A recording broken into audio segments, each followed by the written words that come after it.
पावसासंदर्भातल्या आपण बातम्या बघूया। राज्यामध्ये मुसळधार पाऊस पडण्याचा आज अंदाज आहे, म्हणजे हवामान विभागाने तसा अंदाज वर्तवलाय।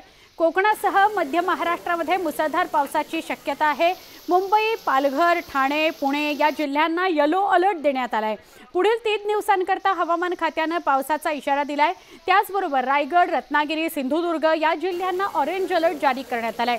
कोल्हापूर, साताऱ्यालाही ऑरेंज अलर्ट जारी करण्यात आलाय। त्यामुळे नागरिकांनाही सतर्कतेचं आवाहन करण्यात आलंय।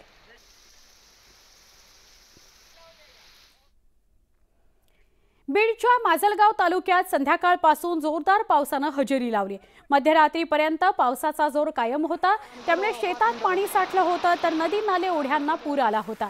समाधानकारक पाऊस झाल्याने शेतकरी सुखावलाय, तर दुसरीकडे धाराशिवच्या उमरगा जिल्ह्यात ढगफुटी सदृश पाऊस झालाय।